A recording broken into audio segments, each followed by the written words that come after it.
Atletas trans têm vantagens no esporte? Doutora Drag!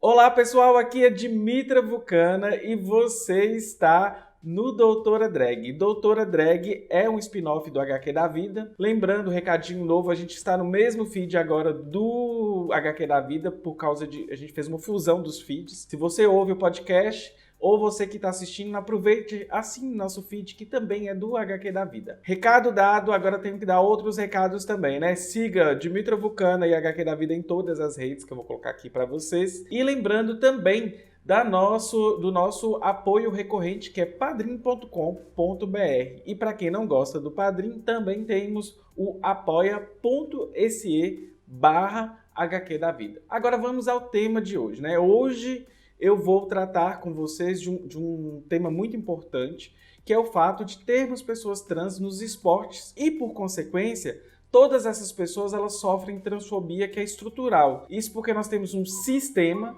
com a letra C, que é da cisgeneridade. E eu vou mostrar para vocês alguns itens que são importantes a gente pensar. A gente tem que pensar, primeiramente, que esse sistema cisgênero ele impõe uma série de regras e, mesmo assim, sempre é necessário que essas pessoas trans precisam de disputar um espaço para garantir os seus direitos. Basicamente, temos, além de outras normatividades... Basicamente, temos, além de outras normatividades, temos a cisgeneridade determinando quem pode ou quem não pode ocupar este espaço. Pense, isso é correto? A gente tem que repensar essas questões. Recentemente vocês ouviram o caso da Maria Joaquina, que inclusive já havíamos entrevistado aqui no HQ da Vida, que é um de seus pais, que foi o Gustavo, e basicamente ocorreu que no fim de abril, a Maria Joaquina ela iria participar do Campeonato Sul-Americano de Patinação. Ela foi impedida de patinar por ser uma criança trans. Mas lembre-se, criança, gente. Olha que cruel isso. Então, ela recebeu sua classificação através do Campeonato Brasileiro de 2019 e quando ia viajar para competir, a Confederação Sul-Americana da categoria não permitiu a participação devido ao fato dela não ter ainda os documentos retificados. Não satisfeitos, aí os pais da Joaquina recorreram à decisão e contaram com o apoio de centenas de internautas pelas redes sociais. Mas bem, o que aconteceu? O processo da Maria Joaquina, ele ficou numa corrida de gato contra rato. Um desembargador do TJSP submeteu a um tribunal federal. O Superior Tribunal Federal declinou competência. E aí, no dia 17 de abril, o STJ definiu que tinha competência para julgar isso e a Joaquina garantiu que ela competisse. Mas isso foi tudo em cima da hora. Ela ficou muito cansada, muito estressada pela situação. A Sul-Americana foi taxativa. Não há precedente e nem haverá. Meninos participam com meninos e meninas com meninas. Por que essa decisão? Porque é internacional, não há precedente no mundo. A partir de agora, cabe-se uma discussão a respeito disso?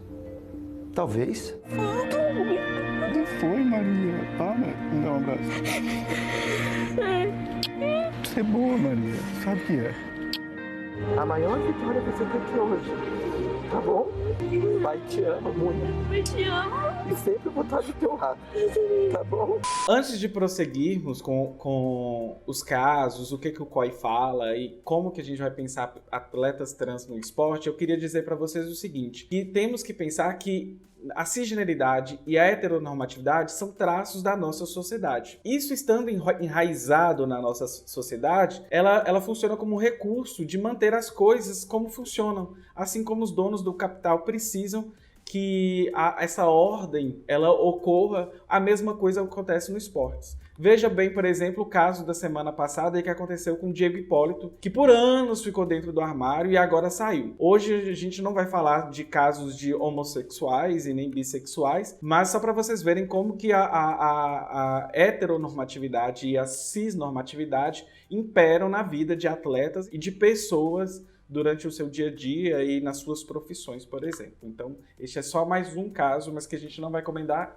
pelo fato de ser um caso de pessoas cisgêneras. Sobre a Maria Joaquina, este caso levanta a pergunta que eu fiz para vocês no início do vídeo. Atletas trans possuem vantagem nos esportes? Antes da gente delongar essa situação, eu queria dizer que só a existência dessa pergunta ela é como se fosse assim, ela retrata o tanto que a cisgeneridade é transfóbica e sempre nessas relações que a gente pode chamar de relações de poder, ela quer delimitar quais corpos merecem ou não estar em determinados espaços. Pensando isso, eu trouxe hoje para vocês 2 artigos científicos. E aí eu vou deixar para vocês os links nesta postagem também destes artigos para vocês lerem. Um está em inglês e um em português. Durante muito tempo, pessoas trans simplesmente eram invisibilizadas e impedidas de participar de competições esportivas de acordo com a sua identidade de gênero, mesmo no período escolar, que é igual o caso da Maria Joaquina, que é uma criança ainda que nem passou pela puberdade. Mas depois que o COI, que é o Comitê Olímpico Internacional, ele autorizou que atletas trans pudessem participar de competições, eles e elas começaram a aparecer e o tema ficou cada dia mais em evidência na sociedade. Eu vou deixar um link aqui da reportagem do Neto Lucon para vocês. Ele traz assim várias pessoas que tiveram que lutar e eram pessoas trans para participar das Olimpíadas. Existe um caso, por exemplo, de uma tenista de 1975. Mas enfim, leiam,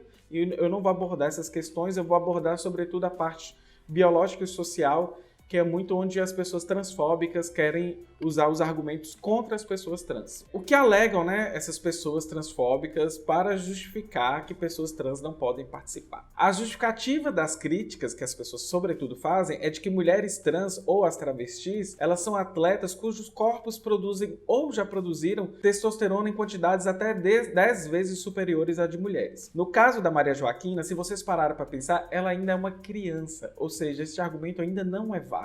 Aí as pessoas não percebem essa transfobia disfarçada e se esquecem que existem inclusive até atletas que são intersexuais e podem até não saberem o que o são. Para quem não sabe o que é intersexualidade, ouça o HQ da vida sobre intersexualidade. Também temos a história do Amiel Modesto, que é um homem transexual intersexual, e aí vocês vão entender do que eu quero dizer. Além disso, nós temos algumas mulheres cisgêneras que têm hiperandrogenismo e elas não são passadas por esse tipo de situação, ou seja, elas não são obrigadas a ficarem medindo os seus níveis de testosterona, apesar de a gente sabe que existe a supressão de testosterona em mulheres trans e os níveis ficam muito baixos. Aí você fala, mas Dimitra, o que o COI, né, que é o Comitê Olímpico Internacional, exige de atletas trans então? Porque, como que eles participam e por que eles participam? Para competir, as mulheres trans ou as travestis, elas devem passar pela hormonioterapia, ou seja, elas vão usar bloqueadores e também usar estrogênios, e assim elas vão reduzir os níveis delas de testosterona até menos do que o de mulheres cis. Prestem atenção. E depois eu vou trazer um artigo que vocês vão entender o que isso causa ainda. Então os critérios exigem que elas façam 12 meses de tratamento hormonal, passarem por testes de hormônios, que devem apresentar, então, um nível de testosterona abaixo de 10 nanomols por litro, e não é mais obrigatório que atletas passem pela cirurgia de readequação genital. Ou seja, antes ainda tinha essa exigência, e hoje a gente sabe que corpos... A gente quer determinar, por exemplo, quais corpos que são de mulheres e de homens, e a militância, sobretudo, né, já colocou para vocês, isso está muito claro. Existe mulher de pau, existe mulher com vagina, existem homem de pau e existe homem com vagina, e tá tudo bem. Então nem todo mundo que é uma pessoa trans necessariamente quer fazer cirurgia. Então isso é uma questão, uma escolha pessoal ou uma disforia, isso vai da pessoa. É assim que as pessoas têm que pensar como funcionam os corpos, e a gente não tem que delimitar quais corpos, como os corpos devem ser, né? Assim como a gente delimita quais corpos, como eles devem ser no sentido de um corpo magro, atlético, enfim. Não vou entrar nessa discussão hoje com vocês. Mas vejam só, ainda então temos um universo em que pessoas transexuais, elas são validadas pela cisnormatividade. Ou seja, se a gente pegar o nosso olhar, ou seja, de pessoas cisgêneras, sobre pessoas trans, a gente vai perceber que a gente ainda causa essas opressões quando a gente cria normas que elas devem cumprir, ao passo que a gente deveria pensar essas normas junto com elas, por exemplo. Então, elas delimitarem também conosco o que pode ser feito. Então, eu, enquanto uma pessoa cisgênera, eu me coloco neste grupo e a gente tem muito que pensar as opressões que, enquanto cisgêneros, cometemos. E por que eu digo isso? Mesmo com todos os critérios elencados, ainda vai ter gente transfóbica. E aí, a pessoa fala assim, mas Dimitra, olha só, já entendi as questões dos níveis hormonais, aí você quer dizer, então, mas as pessoas que são trans, mesmo assim, elas passaram pela puberdade, as mulheres trans com um nível de testosterona maior. Então a estrutura óssea e os músculos das pessoas trans não alterariam após a hormonioterapia para as mudanças que já ocorreram, né, durante a puberdade. Inclusive, é o caso da Maria Joaquina, que ainda não passou pela puberdade e, por ser uma criança, eu tenho que reforçar isso todo momento, ela é uma criança ainda. Então, aqui eu vou indicar para vocês o primeiro artigo e o link também segue abaixo, como eu já falei para vocês. O nome do artigo é Tempos de Corrida para Atletas Transgêneros. Ele é da Joanna Harper e eu descobri esse artigo pela matéria que eu falei daqui do Neto Lucon sobre a temática e eu fui lê-lo com calma e eu vou trazer algumas informações para vocês. Primeira coisa que vocês têm que entender é que o estudo trouxe vários resultados importantes. Então, encontrou, por exemplo, que o tratamento hormonal de mulheres trans ou travestis vai produzir um decréscimo significativo de massa muscular e densidade óssea, e também encontrou que o desempenho de mulheres trans que sofrem a supressão de testosterona não demonstram que elas dominarão as mulheres cis no esporte. Então, não há os resultados não conseguem chegar nessa conclusão de que mulheres trans dominarão as mulheres cis no esporte. E também elas competem em pé de igualdade ou até em desvantagem devido a alguns efeitos colaterais do tratamento hormonal. A bem da verdade, o esporte, até entre pessoas cis, se a gente pensar, ele é desigual. Corpos são diferentes, sendo cis ou trans. E algumas pessoas, elas, por possuir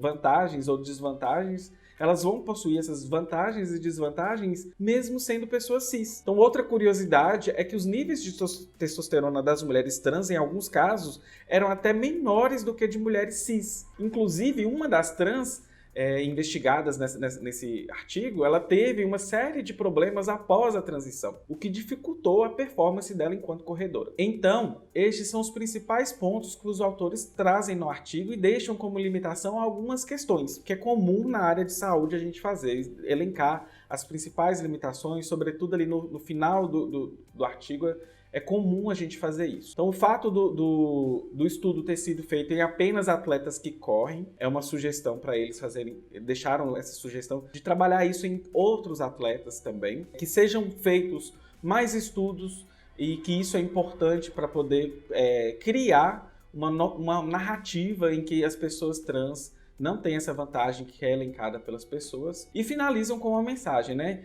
Deve-se notar que a publicação desse estudo, né, não vai mudar a resistência enfrentada pelas mulheres transexuais que competem contra as mulheres cisgêneras. Ou seja, ainda continuará a ser forte a oposição de atletas, pais e fãs para a inclusão de atletas transgêneros, e levará até muito mais anos até que o entusiasta dos esportes entenda que mulheres transexuais que sofrem a supressão de testosterona não irão dominar mulheres cis nos esportes. Decorem essa frase, porque elas não irão dominar no sentido de terem uma vantagem, porque essa vantagem biológica não existe. E bem, pessoal, já que falamos do campo biológico, que é o campo que os transfóbicos mais gostam de usar como embasamento, vamos para o campo das construções sociais e é aqui que eu vou indicar o segundo artigo do dia para vocês. O nome do artigo ele é Além do Masculino, Feminino, Gênero, Sexualidade, Tecnologia e Esporte sob a perspectiva crítica. Os autores eles trazem as reflexões que perpassam por gênero, sexualidade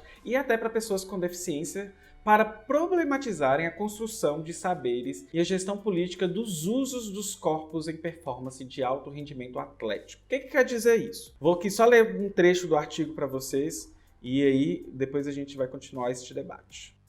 Nas sociedades contemporâneas, os corpos aparecem como marionetes dentro do palco da heteronormatividade, onde a heterossexualidade é tomada como pressuposto obrigatório, compulsório, e as normatividades estão instituídas, do sexo ao gênero, da biologia à cultura. São saberes que determinam se os corpos que se apresentam nos espaços esportivos mainstream têm permissão para ali permanecerem ou se devem ser banidos. São conhecimentos exercidos a partir de discursos de autoridade, seja do treinador, do médico, do clube, e que reúnem o poder do discurso e pressagiam longa vida aos corpos atléticos normativos e inteligíveis nos espaços legitimados do esporte e determinam o ostracismo social e esportivo de corpos errantes, ininteligíveis e distintos dos demais. Depois dessa leitura, basicamente podemos dizer que esses tratamentos em relação a tais corpos atléticos, ou seja, no cenário esportivo, eles acabam